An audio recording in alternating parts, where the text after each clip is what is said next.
रमकलिया। जी हाँ, यही तो नाम था उस लड़की का। 16 वर्ष की रमकलिया अपने माता पिता की इकलौती संतान थी। उसके माँ बाप उसका बहुत ही ख्याल रखते थे और उसकी हर मांग पूरा करते थे। अरे यहाँ तक कि हमारे गांव जवार के बड़े बुजुर्ग बताते हैं कि गांव क्या, पूरे जवार में सबसे पहले साइकिल रमकलिया के घर पर ही खरीद कर आई हुई थी। उस साइकिल को देखने के लिए गांव जवार मोहल्ला सारा टूट पड़ा था। रमकलिया उस समय उस साइकिल को लंगड़ी चलाते हुए गढ़ई, खेत खलियान सब घुमाती थी। रमकलिया बहुत ही नटखट थी और लड़कों जैसा मटर गश्ती करती थी। वह लड़कों के साथ कबड्डी, चिक्का आदि खेलने में भी आगे रहती थी। एक बार कबड्डी खेलते खेलते समय गलगोहदी करने को लेकर झगड़ा हो गया। अरे देखने वाले तो बताते हैं कि रमकलिया ने विपक्षी टीम के लड़कों को दौड़ा दौड़ा कर मारा था, पानी पिला पिला कर मारा था। किसी के दांत से खून निकल रहा था तो कोई चिल्लाते हुए अपने घर की ओर भाग रहा था। रमकलिया से उसके हम उम्र के लड़के पंगा लेना उचित नहीं समझते थे, क्योंकि उसके हम उम्र के लड़के उसे उजर और झगड़ालू टाइप की लड़की मानते थे और उसके मुंह लगना पसंद नहीं करते थे। हाँ, यह अलग बात थी कि सभी लड़के उससे डरते थे। मई का महीना था, कड़ाके की गर्मी पड़ रही थी। रमकलिया खर दोपहरिया में अपनी साइकिल उठाई और गांव से बाहर अपने बगीचे की ओर चल दी। उसका बगीचा धोबरिया गढ़ई के किनारे था। इस बगीचे में आम, महुए के पेड़ों की अधिकता थी। यह बगीचा गांव से लगभग 1 किलोमीटर की दूरी पर था। बगीचे में पहुंचकर पहले तो रमकलिया खूब साइकिल हनहनाई, पूरे बगीचे में दौड़ाई और पसीने से तरबतर हो गई। उसने बगीचे के बीचों बीच एक मोटे आम के पेड़ के नीचे साइकिल खड़ी करके अपने दुपट्टे से चेहरे का पसीना पोंछने लगी। पसीना वसीना पूछने के बाद पता नहीं रमकलियों को क्या सूझा कि वह उसी पेड़ के नीचे अपना दुपट्टा बिछाकर उस पर लेट गई। बगीचे में लेटे लेटे ही रमकलिए का मन पंछी उड़ने लगा। वह सोचने लगी कि उसके बाबूजी उसके लिए एक वर की तलाश कर रहे हैं। वह थोड़ा संकुच हुई, थोड़ा मुस्कुराई और फिर सोचने लगी, एक दिन एक राजकुमार आएगा और उसे ब्याह कर ले जाएगा। पता नहीं वो कैसा होगा, कौन होगा, कहाँ का होगा, पता नहीं मैं उसके साथ खुश रह पाऊंगी कि नहीं। पर खैर, जो ईश्वर की मर्जी होगी वही होगा। बाबूजी उसके लिए जैसा भी लड़का खोजेंगे वह उसी से शादी करके खुश रहेगी। उसे पक्का विश्वास था कि उसके बाबूजी उसकी शादी जरूर किसी धनवान घर में करेंगे, जहां उसकी सेवा के लिए जरूर कोई ना कोई नौकरानी होगी।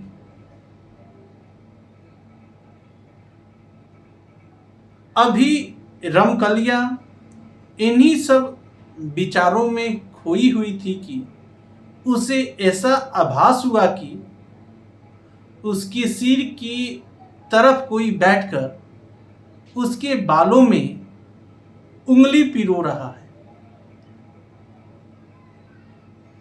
रमकलिया के साथ ऐसा पहली बार नहीं हो रहा था, ये तो आए दिन की बात थी।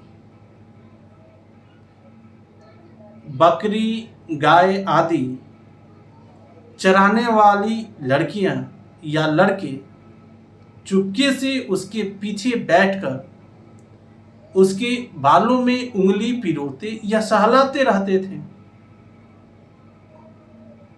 और रमकलिया भी खुश होकर उन्हें थोड़ा बहुत अपना साइकिल चलाने को दे देती थी। पर पता नहीं क्यों आज रमकलिया को यह आभास हो रहा था कि उंगली कुछ इस तरह से पिरोई जा रही है कि कुछ अलग सा ही एक अनजान आनंद का एहसास हो रहा है। ऐसा लग रहा है कि कोई बहुत ही प्रेम से बालों को सहलाते हुए अपनी उंगलियां उसमें पिरो रहा है। आज रामकलियों को एक अलग ही आनंद मिल रहा था, जिसमें उसके यौवन की खुमारी भी छिपी लग रही थी। उसके शरीर में एक हल्की सी गुदगुदी भी हो रही थी और उसे अंगड़ाई लेने की भी इच्छा हो रही थी। पर वो बिना शरीर हिलाए चुपचाप लेटी रही। उसे लगा कि अगर उठकर बैठ गई तो यह स्वर्गिक आनंद पता नहीं दोबारा मिलेगा या नहीं मिलेगा। उसने बिना पूछे मुड़े ही धीरे से कहा कि 10 मिनट और ऐसे ही उंगलियां घुमाओ तो मैं 1 घंटे तक तुम्हें साइकिल चलाने के लिए दूंगी। पर पीछे से कुछ और भी कोई और आवाज नहीं आई। फिर भी रमकलिया मदमस्त लेटी रही। उसे हल्की हल्की नींद आने लगी। शाम हो गई थी और रमकलिया अभी भी बगीचे में लेटी थी। तभी उसे उसके बाबूजी की तेज आवाज सुनाई दी। रामकली, बेटी रामकली, अरे कब से यहाँ आई है?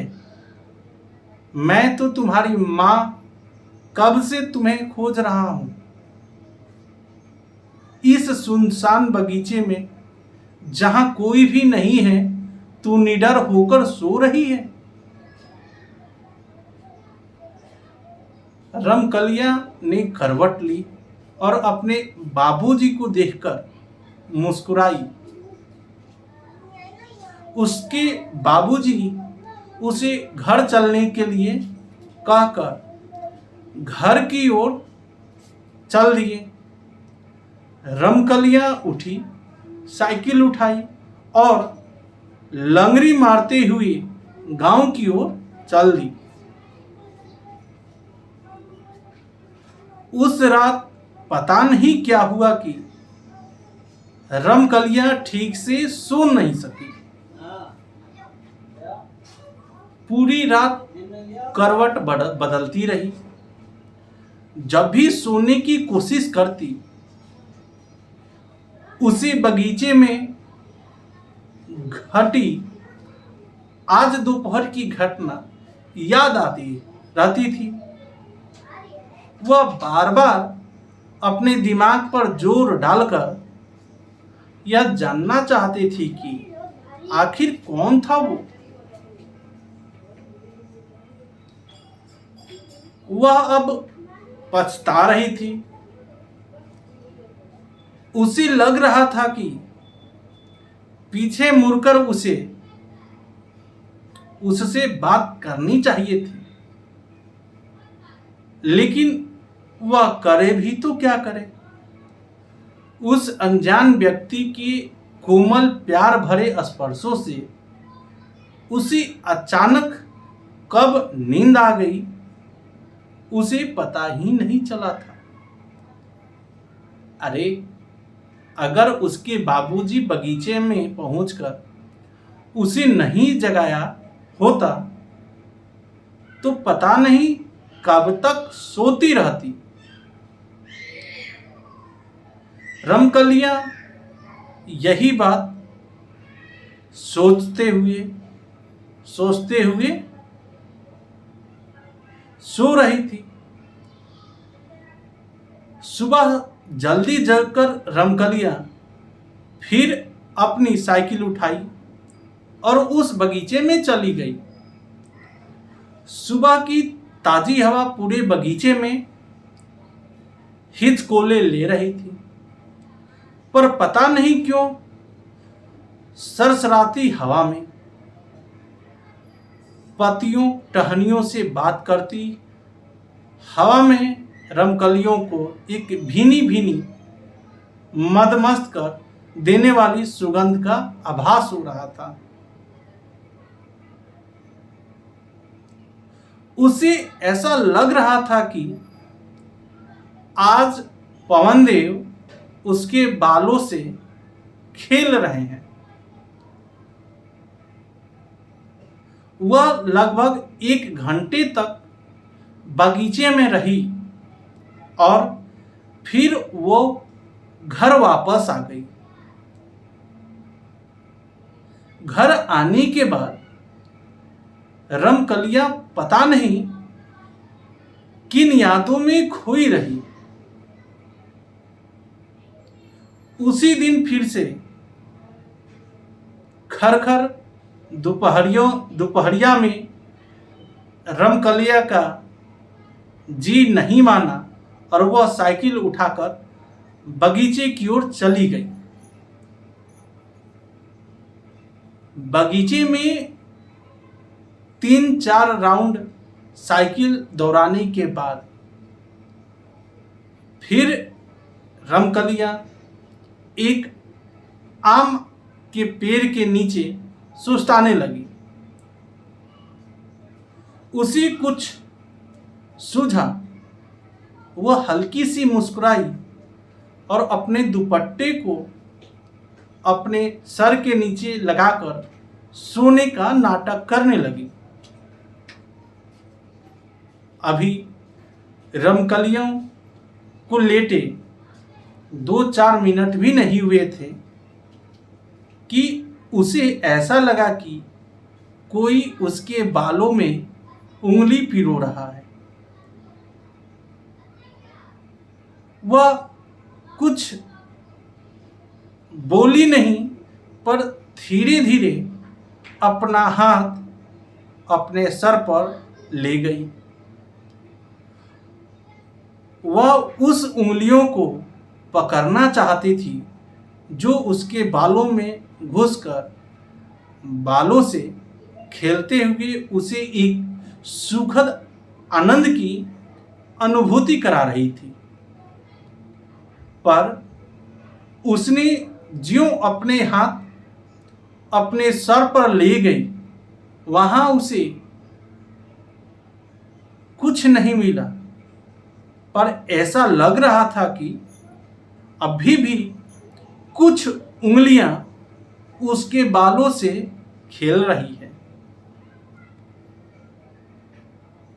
रमकलियां को बहुत ही अचंभा हुआ और वह तुरंत उठकर बैठ गई। पीछे सर घुमाकर देखी तो गजब हो गया, पीछे कोई नहीं था।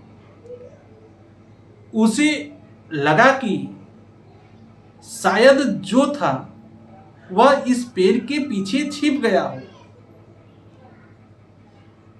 पर फिर उसके मन में एक बात आई कि जब वो अपना हाथ सर पर ले गई थी तो वहां कुछ नहीं मिला था। फिर भी बालों में उंगलियों के सुखद स्पर्श कैसे लग रहे थे। खैर, वह उठकर खड़ी हो गई और पेड़ के पीछे चली गई, पर वहां भी कोई नहीं था। अब वो बगीचे में आसपास दौड़ लगाई, पर उसे कोई नहीं दिखा। फिर वो अपने साइकिल के पास आई और तेजी से चलाते हुए गांव की ओर भागी। उसे डर तो नहीं लग रहा था, पर कहीं ना कहीं एक रोमांचित अवस्था जरूर बन गई थी, जिससे उसके रोंगटे खड़े हो गए थे। आज की रात फिर रमकलियां सो न सकी। आज कल उसे अपने आप में बहुत सारे परिवर्तन नजर आ रहे थे। उसे ऐसा लगने लगा था कि वह अब विवाह की योग्य हो गई है। वह बार बार शीशे में अपना चेहरा भी देखती। अब उसमें थोड़ा शर्माने के गुण भी आ गए थे। बिना बात के ही कुछ याद करके उसके चेहरे पर एक हल्की मुस्कान फैल जाती।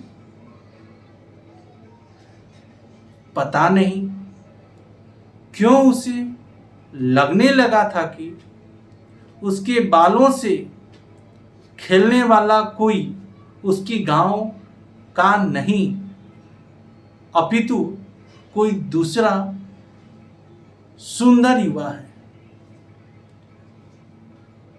जो प्यार से वंशीभूत होकर उसके पास खींचा चला आता है और चुपके से उसके बालों से खेलने लगता है।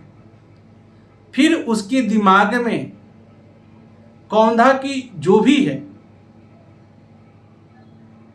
वो बहुत शर्मीला और साथ ही फुर्तीला भी,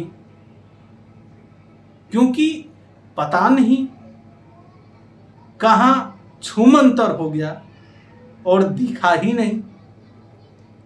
रमकलियों के दिमाग में बहुत सारी बातें दौड़ रही थी, पर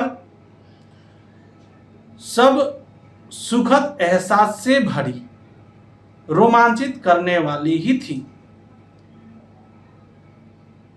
अब तो जब तक रमकलियां अपने बगीचे में जाकर 1-2 घंटे लेट नहीं लेती, तब तक उसका जी ही नहीं भरता। रमकलियां का अब प्रतिदिन बगीचे में जाना और एक अलौकिक प्रेम की ओर कदम बढ़ाना शुरू हुआ।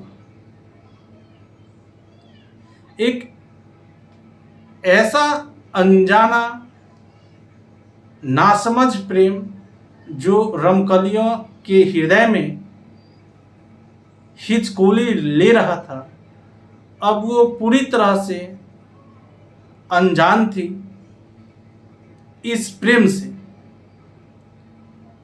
फिर भी हो गई थी इस प्रेम की दीवानी। पहली बार प्रेम के इस अनजाने एहसास ने उसके हृदय को गुदगुदाया था। एक स्वर्गिक आनंद को उसके हृदय में उपजाया था। एक दिन सूर्य डूबने को था। चरवाहे अपने गाय भैंस बकरियों को हाँकते हुए गांव की ओर चल दिए थे। अंधेरा छाने लगा था। इसी समय में रमकलियां को पता नहीं क्या सूझा कि वह अपनी साइकिल उठाई और बगीचे की ओर चली गई। आज उसने बगीचे में पहुंचकर साइकिल को एक जगह खड़ा कर खुद ही पास में खड़ी हो गई। उसे कुछ सूझ नहीं रहा था। उसे पता नहीं क्यों ऐसा लग रहा था कि कोई तो है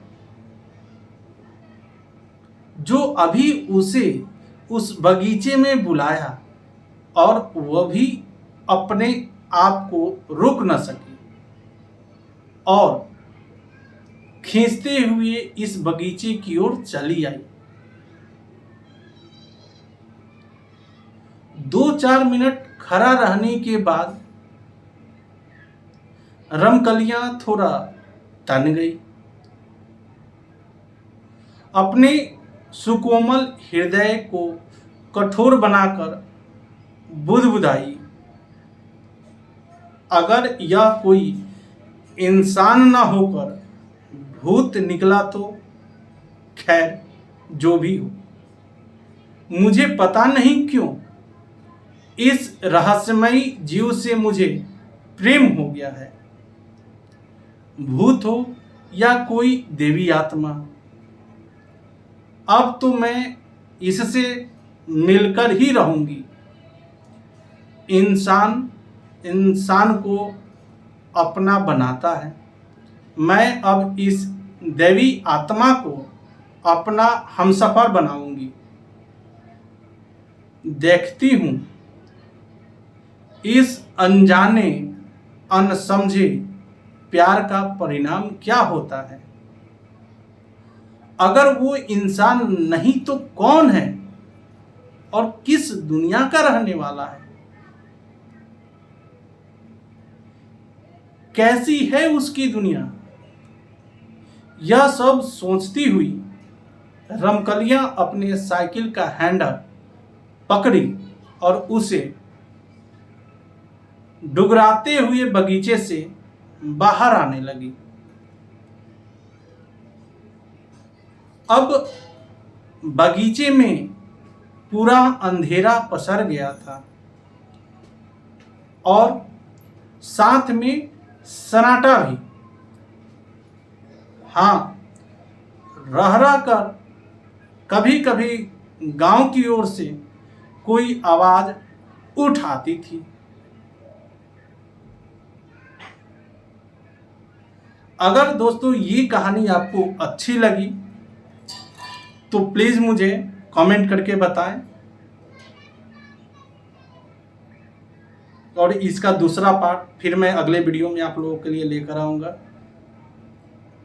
तब तक के लिए नमस्कार, धन्यवाद, थैंक यू।